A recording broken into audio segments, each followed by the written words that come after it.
Hi, I'm Megan, and I'm here today to talk to you guys about digital spend. I used to work in brand advertising, and then I transferred over to work in political work on Hillary Clinton and J.B. Pritzker's campaigns. Something fun about me is that I ran the New York Marathon 2 days before Election Day on the Hillary Clinton race, which people thought was crazy. I had to go to work afterwards. There are 3 types of advertising goals that campaigns typically try to accomplish: list building, persuasion, and mobilization. List building is to build email and texting lists. Persuasion campaigns convince people to vote for a candidate. Mobilization campaigns encourage voters to turn out at elections. Before laying out any cash, you should think about what you want to achieve with a digital buy. With persuasion campaigns, you usually don't see a lot of positive engagement with the ads. You have to set yourself up with proven creative messaging. For GOTV, there are certain goals that'll be more measurable than others. GOTV stands for Get Out the Vote, and it's the period before both your primary and your general election campaigns when you're trying to get voters to the polls. Make sure that your ask is 100% clear. Creative testing can be done in 2 ways, either before the ad goes live or when the ad is in the market. You can also test creative while it's live. Sometimes you'll be surprised at the ads that perform best. One thing you want to avoid is ads that create backlash with voters. Even with polling, it's impossible to know how someone's going to react to a message in a video. The cost of a digital ad is typically talked about in a CPM, which means cost per 1,000 impressions. An impression is any time an ad loads on a page or is seen by somebody.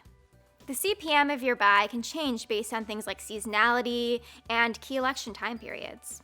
Another important term for budgeting is cost per acquisition, or CPA. Cost per acquisition is usually talked about when you're talking about something like list building, where you're trying to actually get someone to take an action. In this case, the action would be actually signing up for your list. So the cost per acquisition would be the cost of each individual person that you get to sign up for your list, or each individual person who's acquired in this case. ROI means return on investment, so it's what you make based upon what you spent.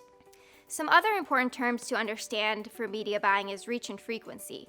Reach refers to each individual person that sees your ad, whereas frequency refers to how many times they see that individual ad. So you could have 20 people who see your ad 5 times each, and that would be 100 total impressions.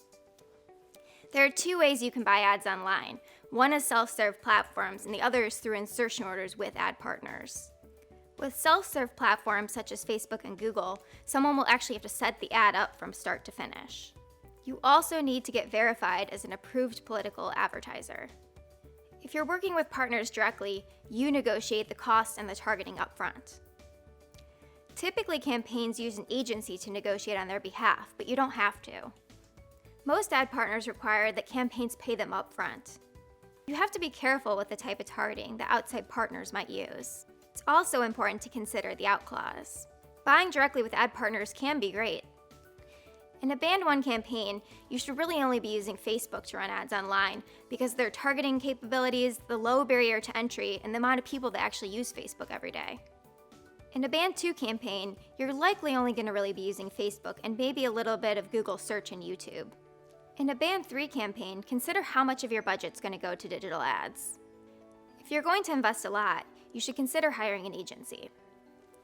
In a Band 4 campaign, find an agency to help you with your buying strategy online. In a Band 5 campaign, you should find an agency to manage your online buy.